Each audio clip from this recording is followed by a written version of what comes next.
नमस्कार, स्वागत है आपका। एबीपी न्यूज देख रहे हैं आप, मैं आपके साथ शीरी। और 5 बजे का सबसे विश्वसनीय डिबेट शो हुंकार इस वक्त देख रहे हैं आप। आज के शो में हम बात करेंगे कांग्रेस की पूर्व अध्यक्ष यानी सोनिया गांधी के एक आर्टिकल की, जिसे लिखकर उन्होंने प्रधानमंत्री नरेंद्र मोदी पर निशाना साधा है। सोनिया गांधी ने नीट परीक्षा में धांधली को लेकर कहा, परीक्षा पर चर्चा करने वाले पीएम पेपर लीक को लेकर आखिर चुप्पी क्यों साधे हुए हैं, और इस परीक्षा ने देश भर के तमाम परिवारों को तबाह कर रखा है। सोनिया गांधी ने लोकसभा में इमरजेंसी का जिक्र किया, उसे लेकर मोदी सरकार के प्रस्ताव को लेकर भी जवाब दिया। सोनिया ने लिखा कि मार्च 1977 में देश के लोगों ने इमरजेंसी लगाए जाने पर अपना फैसला सुनाया था, तत्कालीन सरकार को स्वीकार कर दिया था। 1977 के फैसले को हमने बिना किसी हिचकिचाहट के स्वीकार किया, इसीलिए हम 1980 में दोबारा उस बहुमत से वापस आए जिसे मोदी कभी नहीं पा सके। सोनिया गांधी के इसी हमले पर बीजेपी उसके सहयोगी दलों ने अपने निशाने पर लिया है कांग्रेस को, और सोनिया गांधी समेत कांग्रेस पर हल्ला बोल दिया है। ऐसे में सवाल यहां यह उठता है कि नतीजों के बाद इस शक्ति प्रदर्शन पर कांग्रेस को जनता का कितना समर्थन मिलने वाला है। आज की बहस इसी सवाल पर, लेकिन पहले जरा वार पलटवार।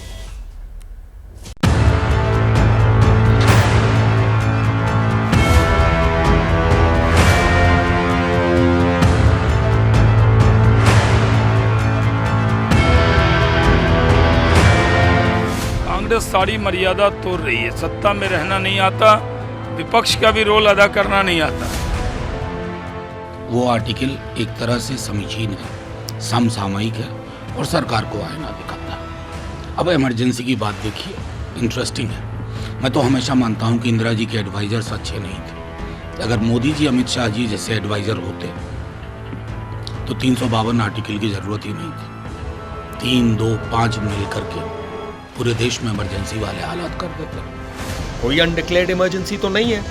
इमरजेंसी तो केवल एक ही बार लगा था, 1975 में इंदिरा गांधी जी ने लगाया था।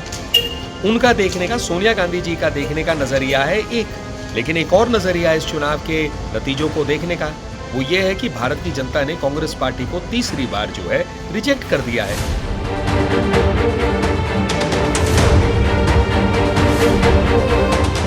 सोनिया जी की बात सही है।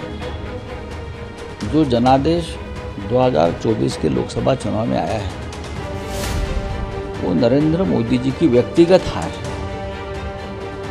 यही मोदी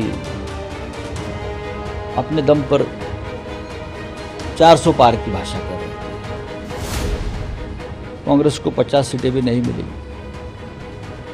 राहुल गांधी को बोलते थे शहजादे की जितनी उम्र है उतनी भी सीटें नहीं मिलेगी, लेकिन शहजादे ने आपको हरा दिया है मोदी जी। श्रीमती सोनिया गांधी चला चली के बेला में अब झमेला वो खड़ा करना चाहती हैं, हम लोग नहीं बोलना चाहते हैं, क्योंकि वो जिस तरह की अस्वस्थता की जिंदगी जी रहे हैं, प्रधानमंत्री को देश के 140 करोड़ जनता ने फिर से जनादेश दिया है।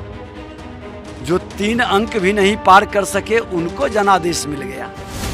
अरे आपने इतना झमेला खड़ा किया, संविधान को ही कटघरे में खड़ा कर दिया। कि आप जुगाड़ करके सत्ता पर बैठे हो, लेकिन सत्ता में बैठने से पहले आपको जरूर आत्मचिंतन करना चाहिए था। लेकिन मोदी जी दूसरे को बोलते हैं आत्मचिंतन करो। जिसको आत्मा होता है वो आत्मचिंतन करते हैं, ये लोगों को आत्मा नहीं है। जिस क्रूरता से राज चला रहे हैं, सरकार चला रहे हैं, वो कभी चिंतन नहीं करेंगे। कांग्रेस पार्टी का नंबर डबल जैसे ही हुआ वैसे वो डबल नंबरी हो गए। अब नंबर डबल होते अगर कोई डबल नंबरी का गेम खेलने लगे और सकारात्मक चर्चा के बजाय नकारात्मक चुहल में लग जाए, तो उसका आप नज़ारा देख सकते हैं। उनको लगता है कि वो बिना नंबर के नंबरदार हो गए हैं और अब डबल नंबरी हो गए हैं।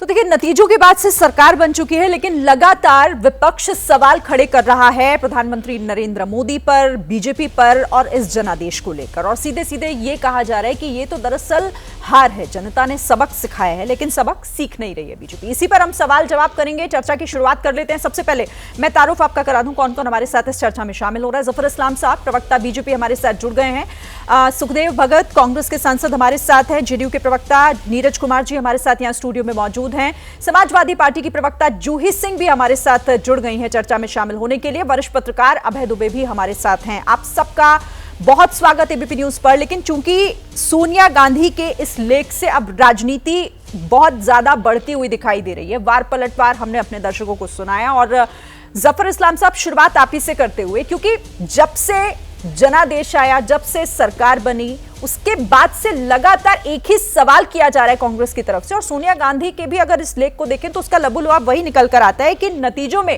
ये दरअसल आप लोगों की एक हार है, एक नैतिक हार है, राजनीतिक हार है, व्यक्तिगत प्रधानमंत्री की हार है। देखिए, जो पार्टी 100 से नीचे निपट गई और एक सबसे बड़ी पार्टी जो 240 सीटों लाकर 241 सीटें लाकर जीती है और सबसे बड़ी पार्टी, वो हारने वाली पार्टी क्या उसको कुछ कह सकती है? क्या उसको अधिकार है? मैं आपको 2-3 चीज बताना चाहता हूँ। कांग्रेस की इस बार जो है तीसरी सबसे खतरनाक, जो सबसे खराब हार है, वो तीसरी बार जो लगातार उनको मिली है अपने पूरे इतिहास में, कांग्रेस के इतिहास में।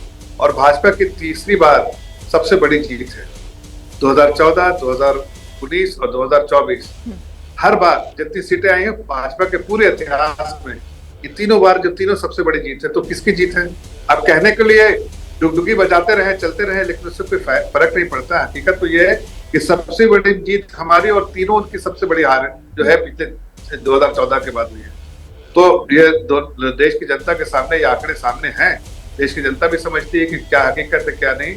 अब ये इस पर राजनीति करना चाहते हैं, ये राजनीति करे। राजनीति करने का कोई अधिकार नहीं इनको, इसलिए कि इन्होंने जो भी वायदे किए थे, झूठे वायदे किए थे, अब लोग इनके ऑफिस पहुंच रहे हैं कि भाई आप खटाखट पैसा ट्रांसफर करने की बात कर रहे थे, आप तो नहीं कर रहे हैं। इतने सारे झूठे वायदे जो किया आपने, आपको पूरा नहीं कर रहे हैं। और उसकी वजह से कुछ सीटें इनको जो मिल गई वो पूरे तौर से अब एक्सपोज हो रहे हैं। भारतीय जनता पार्टी किसी दबाव में रहती है, ना किसी नकारात्मक अप्रोच रखती है। हम तो सिर्फ इनसे कहते हैं कि आप पॉजिटिव और कंस्ट्रक्टिव पॉलिटिक्स कीजिए, हम आपके साथ खड़े हैं। आप हमारे साथ जो है एक ऐसा बर्ताव कीजिए जिससे लगे कि जो आप देश की जनता, इसलिए कि कोई भी सदन में कोई भी चीज पास होता है, कोई लेजिस्लेशन बनता है, कोई बिल पास होता है, तो उससे किसका फायदा होता है? देश का और देशवासियों का फायदा होता है।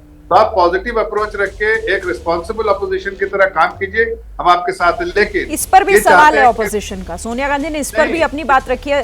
जफर जी, मैं क्योंकि बहुत सारे पॉइंटर्स, ठीक है आप पूरा कर लीजिए जल्दी। सिर्फ मैं तो कह रहा हूँ कि अब उन्होंने कहा, हर बार ऐसा होता है कि PAC बिजनेस एडवाइजरी कमेटी में डिस्कशन होता है कि भाई हम आज इस पे चर्चा करेंगे, और सारे लोगों की सहमति हो जाती है। लेकिन जैसे सदन के पटल पे आते हैं, ये हंगामा करते हैं, डिसरप्शन करना शुरू करते हैं, तो इनका काम है डिसरप्टिव पॉलिटिक्स। वो जाहिर है देश के हित में नहीं है। और वो पूरे तौर से कांग्रेस के सांसद हमारे साथ हैं सुखदेव भगत जी, उनसे जवाब ले लेती हूँ। बहुत सारे पॉइंटर्स इस लेख के हैं जिस पर आपसे चर्चा करनी है जफर जी, तो आप रहिएगा हमारे साथ।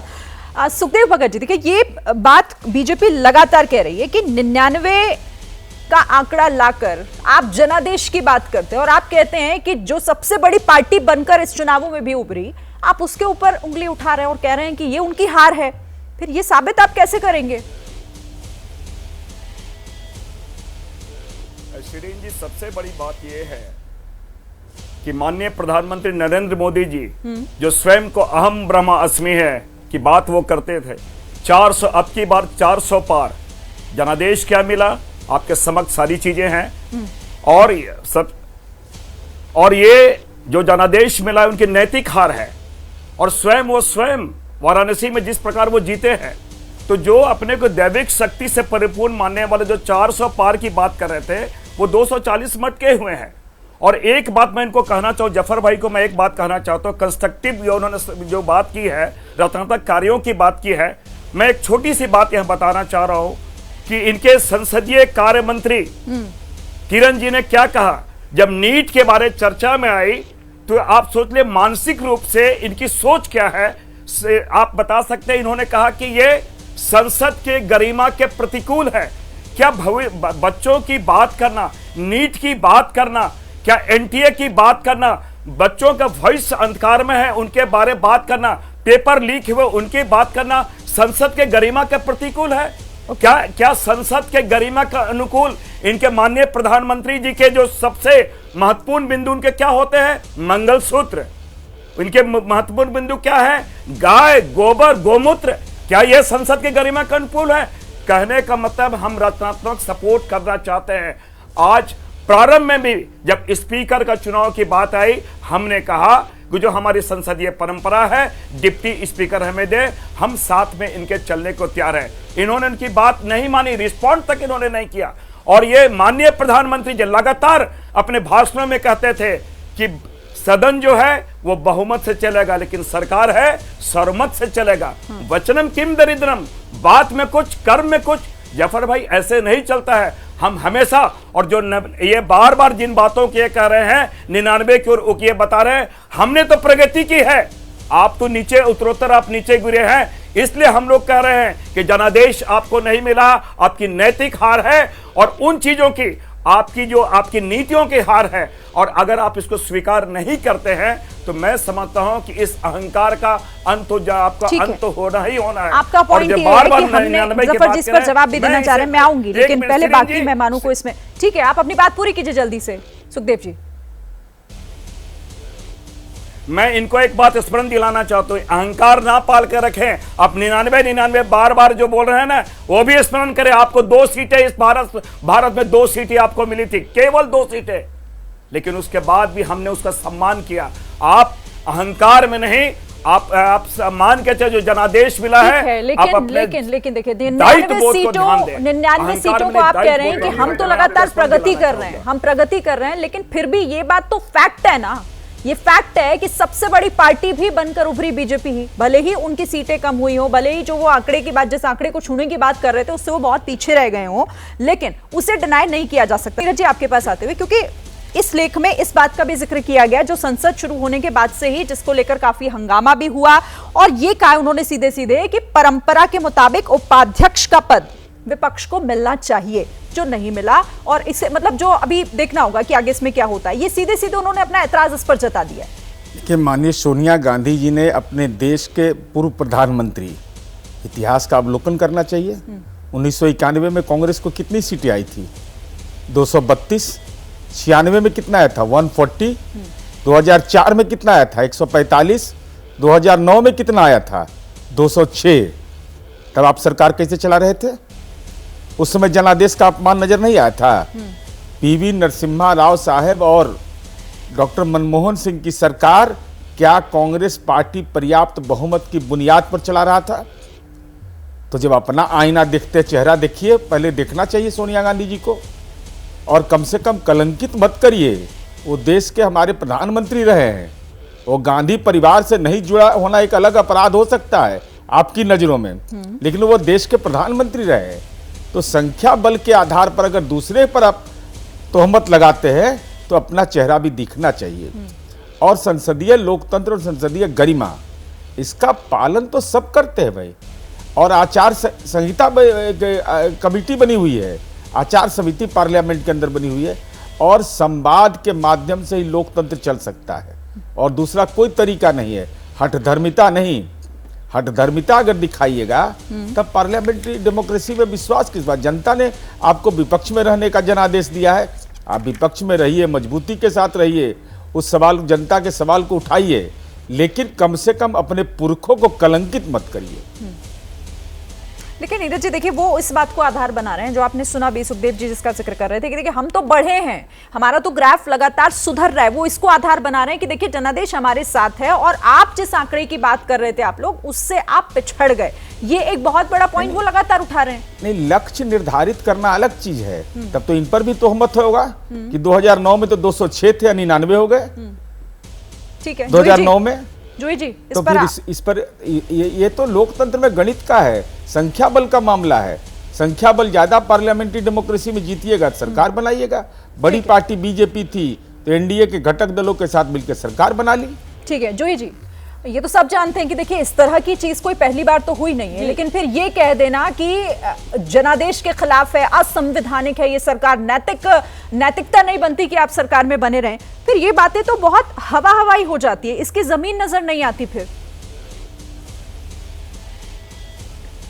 श्री जी हवाई नहीं है। उत्तर प्रदेश जिनको भारतीय जनता पार्टी ने हमारे प्रदेश को एक आपसी वैमनस्य से नफरत और अत्याचार की प्रयोगशाला बनाई थी, उसमें से एक बहुत स्पष्ट जनादेश आया। देखना हो तो देखे, सुनना हो तो सुने। अयोध्या हार गए, श्रावस्ती हार गए, बलिया हार गए, सलेमपुर हार गए, आप कौशाम्बी हार गए, कन्नौज हार गए, हर जगह इसी तरह के अहंकार की बातें थी। लेकिन ये बेहतर जान सकते हैं, सुल्तानपुर हार गए, अमेठी, रायबरेली आपके बड़े बड़े नेता हार चुके हैं।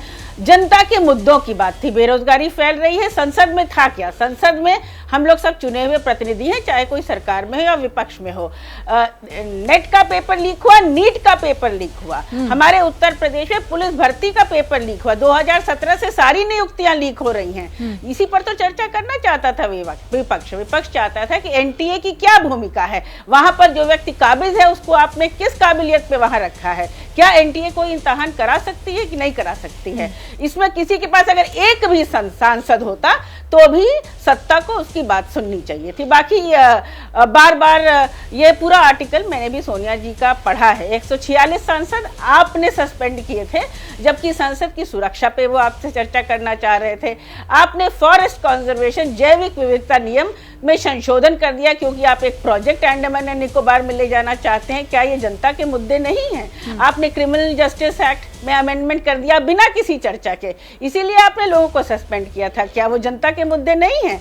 आंकड़े हमें न गिनाएं, 37 सीटें हमें भी आई हैं और इससे पहले कम भी आई थी, तो कुछ तो आप में भी गलत रहा होगा। बाकी वास्तव में सदन, संसद सरकार चलाती है, सरकार का काम है कि सकारात्मक रूप से संवाद करके आपसी सहमति से, हमने इनका समर्थन भी किया है। जब हमारे देश पर सीमा पर हमने सबसे ज्यादा विरोध किया था इमरजेंसी का, 1 मिनट मैं बात कर लूं, इमरजेंसी में हमारे नेता जेल गए थे, हमने उसके बाद लोकतंत्र सेनानियों को भत्ता भी दिया था। लेकिन जब भी सीमा पर कुछ होता है तो हम कोई भी सरकार हो उसके साथ खड़े होते हैं ना। जीएसटी पे हम इनके साथ खड़े थे, महिला सशक्तिकरण बिल पर साथ खड़े थे, वो कब लागू होगा यही बता दें। तो चर्चा से भागे मत, हमें ना बताएं कि किसकी ज्यादा सीट आई किसकी कम आई है। जी चलिए। ठीक है, चलिए जूही जी आपका जवाब जफर इस्लाम देंगे, लेकिन हमारे साथ वरिष्ठ पत्रकार अभय दुबे जी भी हैं और उनका विश्लेषण भी समझना बहुत जरूरी है। अभय जी, ये पूरा लेख आपने भी पढ़ा होगा, साफ साफ शब्दों में कई मुद्दों पर जिसे लेकर लगातार बीजेपी विपक्ष पर, खासतौर से कांग्रेस पर उंगली उठाती रही, उन तमाम चीजों का जवाब उन्होंने इसमें देने की कोशिश की है। और इमरजेंसी लगाने पर जिस तरह से इसी हफ्ते में पूरा घेरा गया कांग्रेस को, उसका जवाब भी यहां सोनिया गांधी ने देने की कोशिश की है। इसका सार, इसका मैसेज आपको क्या समझ आता है अभय जी? देखिए, मैं 2 बातें साफ तौर पर कहना चाहता हूं। मेरी समझ यह है कि जनता ने गठजोड़ सरकार के लिए जनादेश दिया है और भारतीय जनता पार्टी एक गठजोड़ सरकार का नेतृत्व कर रही है। ये भारतीय जनता पार्टी की 2014 या 2019 वाली सरकार नहीं है, ये बिल्कुल स्पष्ट रूप से। लेकिन डिस्कोर्स, कहानी ये सुनाने की कोशिश हो रही है जैसे कि नरेंद्र मोदी को उसी तरीके से जनादेश मिल गया है जिस तरह 2014 में मिला था और 2019 में मिला था। ये बिल्कुल सिरे से गलत बात। मीडिया की मदद से और उनके जो प्रवक्ता हैं लगातार टीवी के ऊपर झूठ बोलते हैं और राष्ट्रपति से भी झूठ बुलवाया है। राष्ट्रपति का जो राष्ट्रपति तो कुछ कर नहीं सकती ना, उनको सरकार जो लिख के देगी वो बोलेगी। राष्ट्रपति ने भी अपने अभिभाषण में ये कहा है कि ये पूर्ण बहुमत की सरकार है। ये सरकार पूर्ण बहुमत की, गठजोड़ सरकार मिला जुला के पूर्ण बहुमत की होती है। उसको आप एक पार्टी को जिस तरह बहुमत मिलता है उस तरह की सरकार के रूप में नहीं पेश कर सकते। अगर आप उस तरह की सरकार के रूप में पेश करेंगे तो आप दरअसल सरकार में हैं और आप राष्ट्रपति, चूंकि आपके दिए हुए भाषण को पढ़ने के लिए मजबूर हैं, इसलिए आप उस परिस्थिति का दुरुपयोग कर रहे हैं, इसके अलावा कुछ नहीं है। तो ये एक गठजोड़ सरकार है। अगर कांग्रेस के नेतृत्व में बनती वो भी गठजोड़ सरकार होती। तो कुल मिलाकर जनादेश गठजोड़ सरकार के लिए, अगर कोई एक पार्टी अपने लिए जनादेश की बात कहती है तो ये उचित नहीं है। पहली बात तो ये है। दूसरी बात यह है कि ये जो आप संघर्ष देख रही हैं, जद्दोजहद देख रही हैं विपक्ष और सत्ता पक्ष में, ऐसा 2014 के बाद आपको नहीं दिखाई पड़ा होगा पहले महीने में। इसी तरह 2019 के बाद भी पहले महीने में नहीं दिखाई पड़ा होगा। इसी बार क्यों दिखाई पड़ता है? क्योंकि विपक्ष आजादी के बाद सर्वाधिक शक्तिशाली संख्या में और काफी ऊर्जा से संपन्न होकर राष्ट्रीय पटल के ऊपर उभरा है। प्रधानमंत्री का पूरा दावा ये था कि हम विपक्ष को रौंद देंगे, एक बार फिर रौंद देंगे, बुरी तरह दुर्गत कर देंगे, कांग्रेस की 40 से भी कम सीटें हो जाएंगी। यही सब तो बोलते थे। विपक्ष में कोई एकता नहीं है, सब लोग प्रधानमंत्री बनना चाहते हैं, इसी प्रकार की जो बातें बोलते थे। लेकिन विपक्ष ने जो भी किया हो, उन्होंने कहीं एकता नहीं की हो, कहीं एकता की हो, वो सारी उनकी रणनीति थी। कहीं रणनीति कामयाब हुई, कहीं रणनीति नहीं कामयाब हुई। लेकिन कुल मिला के नतीजे ये रहे कि भारतीय जनता पार्टी ने 10 साल पुराना बहुमत खो दिया। ये आज इस चुनाव की सबसे बड़ी कहानी है कि भाजपा बहुमत नहीं प्राप्त कर पाई। ये भाजपा की वो सरकार नहीं है जो पिछली 2 बार बनी थी। विपक्ष केवल इसी बात को साबित करना चाहता है, इसीलिए जद्दोजहद हो रही है। ठीक है, जूही जी ने भी यही कहा और अब अभय दुबे ने भी उससे बहुत उसका विस्तार करके उस बात को ये समझाने की कोशिश की कि दरअसल आप लोगों पर अगर सवाल उठ रहा है ये जनादेश के खिलाफ है, ये अगर कहा जा रहा है तो इसके पीछे की कहानी क्या है, वो ये समझा रहे थे। देखिए, जब सुखदेव भगत जी कह रहे थे कि सदन के पटल पे हम डिस्कशन नहीं करना चाहते हैं, कोई भी पेपर लीक का मामला, इस तरह के नीट का मामला, कोई भी जो एनटीए का मामला हम डिस्कस नहीं करना चाहते हैं, इसमें सच्चाई स्वयं जो शिक्षा मंत्री है उन्होंने खुद ही कहा है कि हम बिल्कुल डिस्कशन के लिए तैयार है। और हर बार, ये इस बार नहीं, पिछली बार भी कई बार देखा गया है और रादर पिछले 2-3 जो सेशन हुए पार्लियामेंट के, हर सेशन में विपक्ष के लोग चाहते ही नहीं कि किसी तरह भी कोई कंस्ट्रक्टिव डायलॉग हो या फिर कोई चीज डिलिबरेट इस पर डिस्कशन हो, और इसलिए वो डिसरप्ट कर देते हैं। हकीकत तो ये है कि हम चाहते हैं कि आप चर्चा के जो भी मुद्दे हैं वो बिजनेस एडवाइजरी कमेटी में डिस्कस कीजिए और हम उसको फिर पटल पे डिस्कस करने के लिए तैयार है। लेकिन वो जो टाइम भी एलोकेट होता है, लेकिन ये आज आके सीटी बजाते हैं, बेंच पे चढ़ जाते हैं, किताबें फेंक देते हैं, पेपर फाड़ के फेंक देते हैं, टीवी में दिखना चाहते हैं, इनका पहला जो प्रायोरिटी रहता है कि कैसे हम टीवी में दिखे। जो टेलीविजन जो है उसमें डिसरप्ट करने के लिए जो सदन को कैसे डिसरप्ट कर रहे हैं वो दिखे। ये इनकी मानसिकता जो चेंज होनी चाहिए। अभी देश की जनता के टैक्स पेयर्स के साथ ये जो है सदन चलता है और उसका ध्यान रखते हुए। पर विपक्ष हमेशा यही कहता है जफर जी, जब मणिपुर वाला मामला उठा तब भी विपक्ष की एक ही शिकायत थी कि आप लोग न तो उस पर चर्चा करने की बात कर रहे हैं, ना प्रधानमंत्री उस पर कुछ कह रहे हैं। और अब जब ये परीक्षा का मामला इतना बड़ा हो चला है कि पूरे देश भर में इसे लेकर अलग अलग जगह प्रोटेस्ट भी हो रहे हैं, उस पर भी विपक्ष ये कह रहा है कि आप सुनना नहीं चाहते, आप उस पर चर्चा नहीं करने को तैयार हैं। हमने तो चर्चा करने के लिए तैयार है, क्या ये तैयार है? वही तो मैं कह रहा हूँ आपसे। हम तो बार बार इंडिकेशन दे रहे हैं कि हम तैयार हैं चर्चा करने के लिए, लेकिन क्या ये तैयार है, ये जरूरी बात समझना है। और इसीलिए बार बार कह रहा हूं कि जब बिजनेस एडवाइजरी कमेटी में जहां हर के रिप्रेजेंटेटिव, हर पार्टी के रिप्रेजेंटेटिव होते हैं और वो चर्चा हो जाती है कि यहाँ इस मुद्दे पे आज डिस्कशन होना और उस पर नहीं होता है, इसलिए कि वो जाके जैसे पार्लियामेंट शुरू होता है वैसे जो है वो हाउस में जाके गुड़गुड़ाम मचाते हैं और किसी तरह से हाउस को अडजन कराना ही इनकी प्राथमिकता होती है और वही उसी में कामयाबी महसूस करते हैं। यही गलत चीज के बारे में एक और चीज बोलना चाह रहा हूँ। जो अभी आप जो लास्ट में जो हमारे जर्नलिस्ट जी बोल रहे थे, अभय दुबे जी, उनके बारे में कहता हूँ। देखिए, अब जहां तक जनादेश का मामला है, आप आज देखिए ना, ठीक है हमें सीटें कम मिली, लेकिन हम एनडीए कुंभा लड़ रहे थे, कई सीटें हमने दी, हमने सब सीटों पे तो लड़ाई नहीं की ना, हमने कई सीटें दी, कई सीटें हमने कम लड़ी और लोगों को अकोमोडेट किया।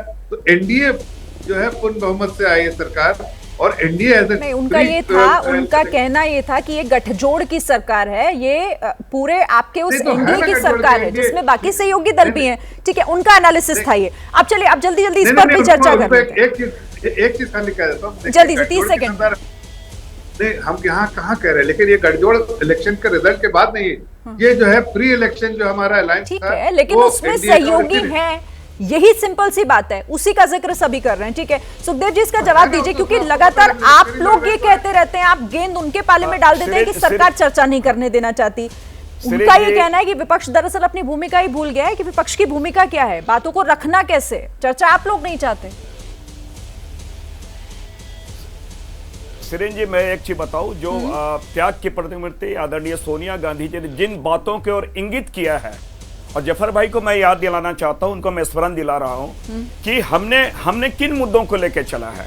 उन मुद्दों के बारे आपके देश के संसदीय कार्य मंत्री ने क्या कहा, ये संसद के गरिमा के प्रतिकूल है, आपकी नीयत क्या है। और सबसे बड़ी बात, प्रथम ग्रह से मक्षिका पात वाली बात हो गई है।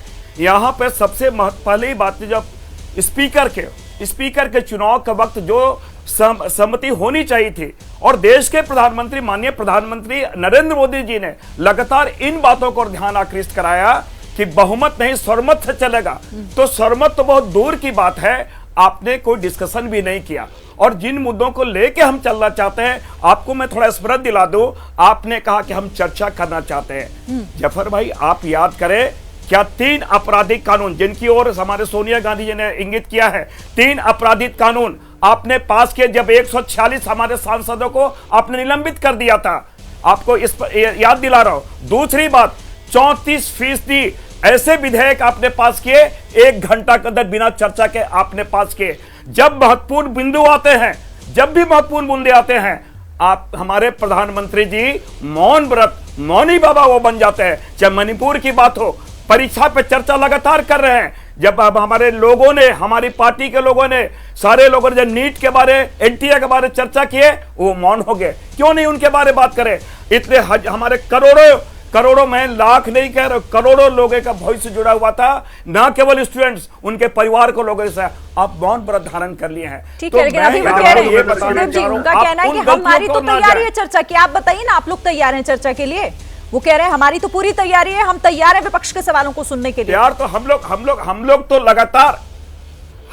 लगातार तैयार है। और मैं साथ ही साथ मैं उनको नीरज जी को बतलाना चाहता हूं, हम संसदीय परंपराओं में विश्वास करते हैं, संसदीय पद्धतियों में विश्वास करते हैं। और मैं समझता हूं यहां स्थिति ये हो गई है, आग का अंधा नाम न सुख वाली आप बात कर रहे हैं। हमने हर वो चीजों को हमने उठाया है। आप चारों चीज देख लें, कुछ नहीं मिलता है तो इमरजेंसी की बात करते हैं। इमरजेंसी के बाद हमें जनादेश भी मिला है, हमने माफी भी मांगी है, राहुल गांधी जी ने माफी मांगी। क्या इनमें इतनी ताकत है? गोधरा के बारे में माफी मांगे, मणिपुर के बारे में मांगे, नैतिक आप इमरजेंसी लगाने की बात कर रहे हैं, लेकिन उसके बाद भी जनादेश सुनाया था, जनता ने अपना फैसला सुनाया था। और वो 1980 का जिक्र कर रही थी, जब 353 सीटें जीतकर कांग्रेस आई थी। कि किसको आईना दिखा रहे हैं माननीय सुखदेव भगत जी? कांग्रेस को, समाजवादी पार्टी को, राष्ट्रीय जनता दल को? जो इमरजेंसी का जब सवाल पार्लियामेंट के अंदर आया तो वो आपसे अलग खड़े हो गए, तो आपको आईना दिखा दिए कि हमारी असहमति रही है। यह सही है जो आप बोल रहे हैं कि माफ़ी हमने मांगा, और लोकतंत्र में माफ़ी एक महत्वपूर्ण पक्ष होता है। लेकिन इमरजेंसी एक ऐसी घटना है कि इंडी गठबंधन के घटक दल भी आपसे अलग खड़े हो जाते हैं। इसका मतलब जख्म गहरे हैं। अगर जख्म गहरे हैं तो इसका एहसास तो आपको हो ही रहा होगा। और माफ़ी दर माफ़ी मांगने के बावजूद घटक दल आपके साथ खड़े नहीं होते हैं, आपके तर्क के साथ खड़े नहीं हो रहे हैं। यह आपके लिए एक वैचारिक मंथन का विषय है कि हम माफ़ी भी मांग रहे हैं, लेकिन समाजवादी पार्टी हो, राष्ट्रीय जनता दल हो, विभिन्न घटक दल हमारे साथ नहीं खड़े होते हैं। जूही जी, मुझे लगता है इस पर आपको जवाब देना चाहिए, क्योंकि ये घटक दलों की बात हो रही है। और ये तो मानना पड़ेगा, ये उठाया गया मुद्दा जिस तरीके से, उसमें बिखराव तो दिखा, एकजुटता की कमी दिखाई दी। श्रीन जी, मैं पहले भी कह चुकी हूँ कि इमरजेंसी चाहे घोषित तब थी, चाहे अघोषित जो पिछले 10 साल से चल रही है, हम उसके खिलाफ हैं। आरक्षण का मुद्दा उठा है, अनुप्रिया पटेल ने चिट्ठी लिखी है, उस पर घटक दल क्या साथ हैं कि नहीं है। संजय निषाद ने उठाया है कि निषादों के साथ उनको नियुक्ति में अपना आरक्षण का भाग नहीं मिल रहा है, उस पर भारतीय जनता पार्टी क्या कहती है। जेडीयू से मैं पूछूंगी, क्या जातीय जनगणना पे ये हमारे साथ खड़े हैं? अग्निवीर को खत्म करने में ये हमारे साथ खड़े हैं?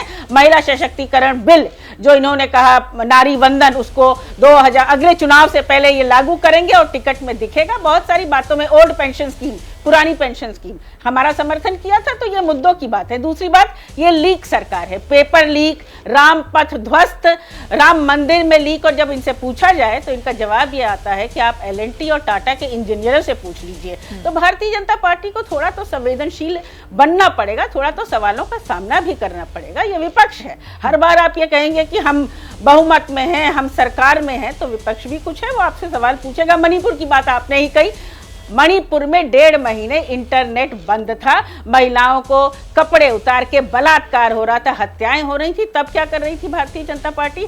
तब संसद में और हमारी उत्तर प्रदेश विधानसभा में भी हम चाहते थे कि मणिपुर की घटना पे बात हो, तो हमें ये परमिशन नहीं मिली। देखिए, मैं सांसद तो हूं नहीं, बिजनेस एडवाइजरी कमेटी सब कुछ कहा जा सकता है, लेकिन कुछ मुद्दे जिनके लिए हमें चुनकर भेजा जाता है, जैसे पेपर लीक, 24 लाख परिवारों का मामला है, इससे बड़ा कौन सा मामला हो सकता था कि हम पहले दिन इस पर डिस्कशन नहीं कर सकते थे?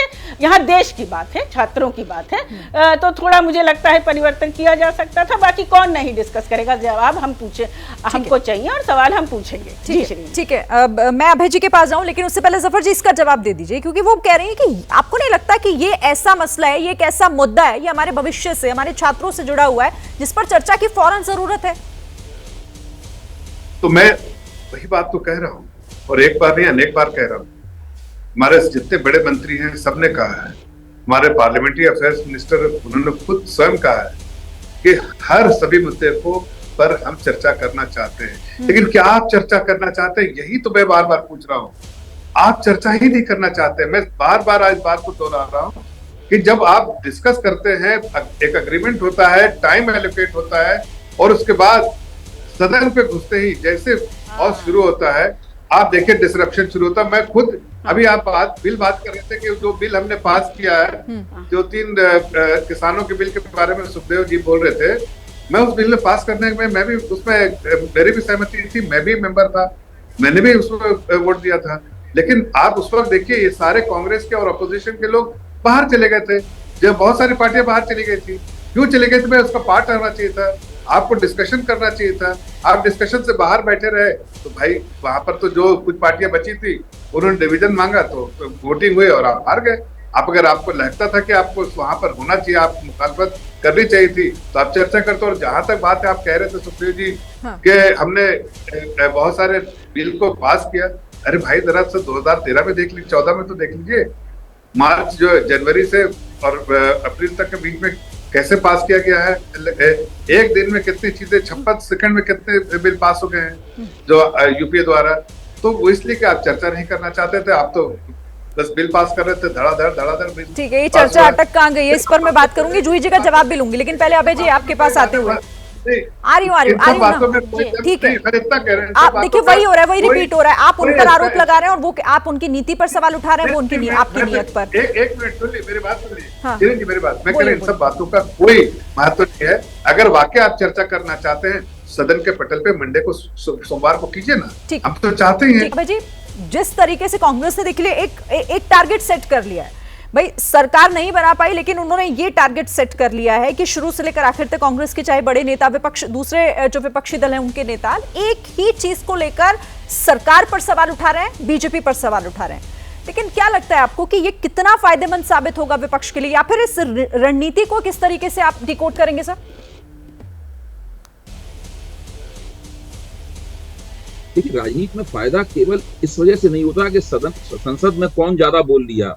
कोई सदन में जो भाषणबाजी की प्रतियोगिता होती है, उसमें किसको ज्यादा नंबर मिल गए।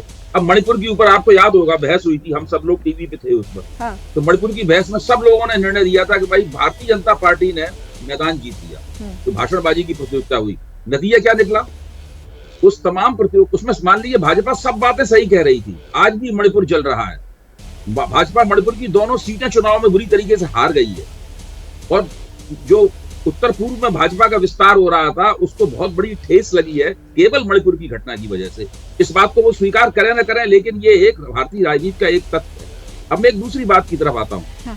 भाजपा को जो सरकार, चाहे वो अल्पमत की हो, बहुमत की हो और प्रचंड बहुमत की हो, कैसी भी हो, जो सरकार विपक्ष का सम्मान नहीं करती, मुझे लगता है कहीं ना कहीं वो लेजिटिमेसी की क्राइसिस की शिकार है। उसको लगता है कि उसने इतनी सीटें जीत ली, फिर भी उसको वो वैधता और वो सम्मान नहीं प्राप्त हो रहा है जिसकी हकदार है। ठीक है। 2014 में पूर्ण बहुमत मिला था, 2019 में फिर पूर्ण बहुमत मिला। भाजपा वाले लगातार ये तर्क देते रहे कि भाई नरेंद्र मोदी भाजपा के नहीं पूरे देश के प्रधानमंत्री हैं। आज तक भारत के किसी प्रधानमंत्री ने ये तर्क नहीं दिया। नरसिंह राव ने जो अल्पमत सरकार चला रहे थे, माइनॉरिटी गवर्नमेंट चला रहे थे, उन्होंने ये तर्क नहीं दिया। कृष्णा प्रताप सिंह ने तर्क नहीं दिया। राजीव गांधी जो 400 से ज्यादा सीटें लेके आए थे, उन्होंने ये तर्क नहीं दिया। केवल नरेंद्र मोदी को ये तर्क देने की जरूरत क्यों पड़ती है? उनको हमेशा लगता है कि लोग मेरा सम्मान नहीं कर रहे, लोग मुझे पूरे देश का प्रधानमंत्री नहीं मान